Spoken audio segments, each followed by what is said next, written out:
السلام علیکم ناظرین کرام، نئی ویڈیو میں آپ کو خوش آمدید کہتے ہیں۔ عمران خان کے بارے میں کچھ لوگ یہ کہہ رہے ہیں کہ جیل کے اندر شاید وہ ڈیل کرنے کی کوشش کر رہے ہیں یا ان کی کوشش ہے کہ کسی طرح ان کو کوئی ڈیل مل جائے، تو ایسا بالکل نہیں ہے۔ میں پہلے کئی مرتبہ آپ کو بتا چکا ہوں کہ عمران خان کے پاس اگر ڈیل کی کوئی آفر گئی بھی ہے تو انہوں نے ٹھکرا دی ہے، اور اس وقت تو بالکل وہ وقت ہی نہیں ہے۔ اگر عمران خان ڈیل کر رہے ہوتے تو ایک ہفتے کے اندر ان پر 3 مقدمات کے فیصلے نہ آ رہے ہوتے۔ ڈیل کر رہے ہوتے تو بلے کا نشان نہ چھینا جاتا، ڈیل کر رہے ہوتے تو کاغذات نامزدگی نہ چھینے جاتے، ڈیل کر رہے ہوتے تو اس قسم کے بھونڈے انداز میں مقدمات نہ بنے ہوتے۔ تو عمران خان کسی قسم کی ڈیل کے موڈ میں نہیں ہے، اور اس کی گواہی اب ان 2 صحافیوں نے بھی دے دی ہے جن کو پی ایم ایل این یا ان کے حلقوں کے لوگ سمجھتے ہیں کہ ان کے وہ کافی قریبی ہیں اور نواز شریف کے وہ کافی قریب رہے ہیں۔ نجم سیٹھی نے یہ بات کی ہے کہ عمران خان کو کوشش کی جا رہی ہے اسٹیبلشمنٹ کی جانب سے بھی اور ہر جانب سے کہ عمران خان کوئی ڈیل کر لیں، کوئی معاملہ صلح صفائی کی طرف جائے، لیکن عمران خان کا مقبولیت یا پبلک پر انحصار ہے اور وہ کسی قسم کی ڈیل یا سودے بازی کو تیار نہیں ہیں۔ دوسری جانب حامد میر نے اس بات کی گواہی دی کہ جو لوگ عمران خان کے پاس گئے ڈیل کی آفر لے کر، عمران خان نے ان کو ڈانٹ پلائی اور عمران خان نے کہا کہ میری ڈیڈ باڈی جائے گی جیل سے باہر، میں ڈیل نہیں کروں گا کسی بھی قسم کی، میں آئین کی بات کروں گا، قانون کی بات کروں گا۔ تو میں پہلے بھی آپ کو بتا چکا ہوں کہ عمران خان کو جتنی مرتبہ ڈیل کی آفر کی گئی، انہوں نے ایک ہی بات کی کہ فری اینڈ فیئر الیکشن کروایا جائے پاکستان میں، اور اب وہ یہ بات کر رہے ہیں کہ جو الیکشن پاکستان میں ہوئے ہیں ان کے مطابق نتائج اناؤنس کیے جائیں، اور یہ حکومت جو فارم 47 کے مطابق بنائی گئی ہے اس کو کسی صورت میں تسلیم نہیں کروں گا، ان الیکشنز کا آڈٹ کرایا جائے اور جو پاکستان تحریک انصاف کا حق ہے وہ تحریک انصاف کو واپس دیا جائے۔ بہرحال یہ تو ہے ڈیل کے معاملات کی بات۔ دوسری جانب ناظرین کرام، سائفر کے حوالے سے میں نے کچھ آپ کو چیزیں بتائی تھیں، اب ان ساری چیزوں کی تصدیق مختلف لوگ کر رہے ہیں۔ سب سے پہلے تحریک انصاف کے اہم رہنما بیرسٹر گوہر نے کہا کہ ڈونلڈ لو اب سب چیزوں سے پیچھے ہٹ رہا ہے۔ ڈونلڈ لو کے بیان پر اسد مجید کو اپنا موقف دینا چاہیے۔ 20 گھنٹے گزر گئے ہیں مگر اسد مجید کی جانب سے کوئی بیان نہیں آیا۔ اسد مجید کا ماضی میں بیان تھا کہ میری ڈونلڈ لو سے ملاقات ہوئی تھی، لیکن کل ڈونلڈ لو نے اپنے بیان میں اسد مجید سے ملاقات کا ذکر ہی نہیں کیا۔ ڈونلڈ لو اب سب چیزوں سے پیچھے ہٹ رہا ہے، اس لیے ہم دوبارہ سے سائفر کے معاملے کی تحقیقات کا مطالبہ کرتے ہیں۔ امریکہ نے فری اینڈ فیئر کا لفظ بھی استعمال نہیں کیا۔ یہ وہی بات ہے جو میں نے آپ کو پہلے بتائی۔ انہوں نے کہا کہ فری اینڈ فیئر کا تو ہم نے کبھی بھی ان الیکشنز کے بارے میں لفظ استعمال نہیں کیا، اور انہوں نے کہا کہ ہم سمجھتے ہیں کہ جو irregularities ہوئی ہیں یہاں دوبارہ الیکشن ہونا چاہیے۔ پھر انہوں نے کہا کہ امریکہ اور پاکستان کے تعلقات پر اثر ہو سکتا ہے اگر پاکستان میں الیکشن کے معاملے میں انصاف نہیں ہوتا۔ دوسری جانب اعتزاز احسن بھی وہی بات کر رہے ہیں کہ ڈونلڈ لو کو جھوٹا ثابت کرنے کے لیے اتنا ثبوت کافی ہے کہ میرے ملک کے وزیر اعظم، آرمی چیف، وفاقی وزراء پر مشتمل نیشنل سیکیورٹی کونسل نے 2 بار اس بات کی تصدیق کی کہ سائفر تھا، مداخلت تھی، اور اسی وجہ سے امریکہ کو ڈی مارش بھی کیا گیا۔ تو عمران خان کے دور حکومت میں، پھر شہباز شریف کے دور حکومت میں 2 مرتبہ نیشنل سیکیورٹی کونسل بیٹھی اور انہوں نے باقاعدہ اس بات کا فیصلہ کیا متفقہ طور پہ کہ امریکہ مداخلت کر رہا ہے، سائفر کے اندر غلط زبان استعمال ہوئی ہے اور یہ بلیٹنٹ انٹرفیرنس ہے پاکستان کے اندرونی معاملات میں۔ اس کے بعد پھر دونوں نے اپنی جگہ پہ ڈی مارچ کیا تھا، امریکہ سے احتجاج بھی کیا تھا۔ تو اعتزاز احسن نے کہا کہ ڈونلڈ لو جھوٹا ہے اور میرے لوگ جھوٹے نہیں ہو سکتے۔ اب ایک ہی طرف جھوٹ ہو سکتا ہے، یا تو یہ احتجاج کرنے والے لوگ سارے جھوٹ بول رہے ہیں یا ڈونلڈ لو جھوٹ بول رہا ہے۔ تو میرے خیال میں ہمارے لیے بہتر یہ ہے کہ بطور پاکستانی ہم کہیں کہ ڈونلڈ لو جھوٹ بول رہا ہے۔ پھر حماد اظہر نے ایک سٹیٹمنٹ دیا اور بڑا سمجھ آنے والا سٹیٹمنٹ ہے۔ حماد اظہر نے کہا کہ ڈونلڈ لو کہتا ہے کہ کوئی مراسلہ نہیں۔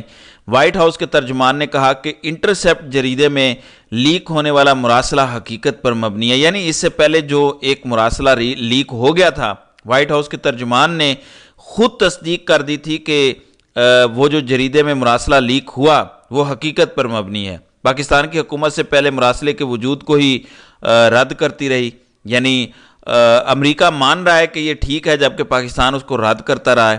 پھر عمران خان پر اسی مراسلے کو لیک کرنے کے معاملے میں مقدمہ بنا دیا۔ یہ گھبراہٹ کی علامت ہے، یعنی جتنے بھی تضادات ہیں یہ سارے گھبراہٹ کی علامت ہے۔ یہ حماد اظہر کا سٹیٹمنٹ ہے۔ بابر اعوان نے ایک بڑا امپورٹنٹ سٹیٹمنٹ دیا ہے، اور یہ نقطہ ہم نے اٹھایا تھا لاسٹ ویلاگ میں۔ انہوں نے کہا کہ سائفر معاملے پر ڈونلڈ لو سچا ہے تو عمران خان پر مقدمہ جھوٹا ہے۔ میں یہی بات کہہ رہا تھا کہ اگر ڈونلڈ لو سچ بول رہا ہے تو عمران خان کو جیل میں نہیں ہونا چاہیے، اور اگر ڈونلڈ لو جھوٹ بول رہا ہے تو پھر آپ عمران خان پہ مقدمہ تو چلا سکتے ہیں، لیکن فیصلہ عدالت میں جا کے ہوگا، کیونکہ جو پہلے ٹرائل ہو چکا ہے وہ غلطیوں اور عجلت سے بھرا ہوا ہے۔ تو بابر اعوان کہہ رہے ہیں کہ ڈونلڈ لو نے عمران خان کو سائفر کیس سے بری کرنے والا بیان دیا ہے۔ وہ کہتا ہے کہ سائفر ہے ہی کوئی نہیں، تو کیس فوری واپس لے لینا چاہیے اگر سائفر ہے ہی نہیں۔ اب یا تو حکومت اور غلام اور لونڈیاں جو اچھل اچھل کے کہہ رہے ہیں کہ سائفر کا وجود ہی نہیں ہے، سائفر تو ہے ہی نہیں، ڈونلڈ لو نے سارا پول کھول دیا ہے، تو جب سائفر ہے ہی نہیں تو عمران خان جیل میں پھر کیوں ہے؟ یا عمران خان پر پھر کس چیز کا کیس بنایا ہوا ہے؟ اگر کوئی راز تھا ہی نہیں تو عمران خان نے کون سا راز افشا کر دیا تھا؟ یہ بڑا امپورٹنٹ کویسچن ہے، اور اسی کے گرد اب سارا کیس گھومے گا۔ میں آپ کو پہلے ہی بتا رہا تھا کہ یہ دونوں طرف سے پھنس گئے ہیں۔ دوسری جانب سینٹ الیکشن کے لیے خیبر پختونخوا کے اندر بڑی حکمت عملی تحریک انصاف نے تیار کی ہے۔ یہ ایک سیاسی حکمت عملی آپ دیکھیں گے تو آپ کو حیرت ہوگی۔ خیبر پختونخوا حکومت نے جو گورنر کی طرف سے کہا گیا کہ صوبائی اسمبلی کا اجلاس بلایا جائے، تو خیبر پختونخوا کی حکومت نے کہا کہ ابھی ہم نہیں بلا رہے۔ انہوں نے اجلاس بلانے سے انکار کر دیا اور فیصلہ کیا مشاورت کی صوبائی حکومت نے، اور اس میں کہا گیا کہ گورنر کا صوبائی اسمبلی کا اجلاس بلانا مکمل طور پر غیر آئینی ہے۔ اب ہوا یہ کہ کچھ جو مخصوص نشستیں ہیں جو 24 کی تعداد میں، اس کی مخصوص ایم این ایز خواتین اور کچھ اقلیت کی سیٹوں والوں نے حلف اٹھانا ہے۔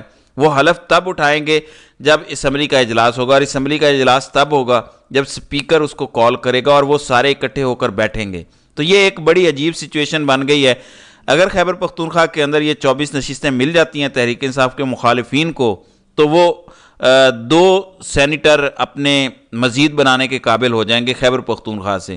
لیکن اگر یہ نشستیں نہیں ہوتی تو پھر کم تعداد کے اندر الیکشن ہوگا اور تحریک انصاف میکسیمم سینیٹرز لے سکتی ہے۔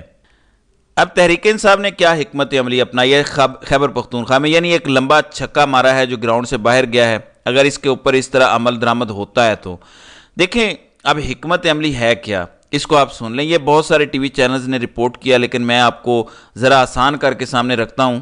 اب تحریک انصاف نے کیا یہ ہے کہ اگر زبردستی بلا بھی لیا گیا اجلاس تو کورم کی نشاندہی کر دیں گے فوری طور پہ۔ کورم کی نشاندہی کرنے سے اجلاس چل نہیں سکے گا، اجلاس چلے گا تو یہ لوگ حلف اٹھائیں گے۔ جب یہ لوگ حلف ہی نہیں اٹھائیں گے تو یہ ممبر نہیں بنیں گے 24 لوگ، اور جب یہ ممبر نہیں بنیں گے تو یہ لوگ سینیٹر کے لیے ووٹ ہی نہیں ڈال سکیں گے۔ جب یہ ووٹ نہیں ڈال سکیں گے تو پھر عمران خان کے مخالف جو سینیٹرز کھڑے ہو رہے ہیں تحریک انصاف کے، ان کے جیتنے کے امکانات ختم ہو جائیں گے۔ یہ 24 لوگ جو ہیں یہ حلف نہیں اٹھا سکیں گے۔ اب اس وقت سچویشن یہ ہے کہ سنی اتحاد کے 91 لوگ ہیں اور اپوزیشن کے 27 اراکین ہیں۔ اپوزیشن کے 27 اراکین اگر سارے مل کر بیٹھ جائیں تو حکومت کا ایک بندہ وہاں جا کر کھڑا ہو کر کہہ دے، کورم کی نشاندہی کر دے، کورم پورا نہیں ہے، تو سپیکر اجلاس ملتوی کر دے گا، پھر دوبارہ اجلاس ہوگا۔ جب دوبارہ اپوزیشن ساری کی ساری آ کر بیٹھے گی تو حکومتی بندہ ایک اکیلا کھڑا ہو کر کہہ دے گا کہ کورم کی نشاندہی کر دیتا ہوں۔ اب اگر ایک مخصوص نمبر میں لوگ نہ ہوں تو پھر کورم پورا نہ ہونے کی صورت میں حلف نہیں اٹھا سکیں گے مخصوص نشستوں پر جو امیدوار ہیں۔ سینٹ کی جنرل نشست پر 17 اراکین اسمبلی ایک سینیٹر بنا سکتے ہیں خیبر پختونخوا کے اندر، جبکہ ٹیکنوکریٹ اور خواتین کی نشست کے لیے 72 سے کم ہو کر 59 ہو جائے گی، یعنی یہی بہتر ہے تو یہی 72 ہے تو یہ 59 ہو جائے گا۔ اسی طرح اپوزیشن جو ہے وہاں کی، یعنی پی ڈی ایم کی ساری جماعتیں مل کر اگر اپنا سینیٹر بنانا چاہیں اور تحریک انصاف اپنی اسی حکمت عملی کے ساتھ چلے تو تحریک انصاف اپنے سینیٹرز کی تعداد بڑھا سکتی ہے اور 5 جنرل نشستوں پر آسانی سے ان کے سینیٹرز جیت سکتے ہیں، اور اگر پہلی اور دوسری ترجیح پر صحیح طرح ووٹ دیں اور اچھی حکمت عملی کے ساتھ چلیں تو 6ٹھی سیٹ بھی جیت سکتے ہیں۔ اس کے علاوہ خاتون والی سیٹ بھی جیت سکتے ہیں۔ خواتین اور ٹیکنوکریٹ کی 2 نشستیں آسانی سے تحریک انصاف یا سنی اتحاد کے اراکین وہاں سے جیت سکتے ہیں۔ تو یہ ہے سچویشن خیبر پختونخوا میں۔ انہوں نے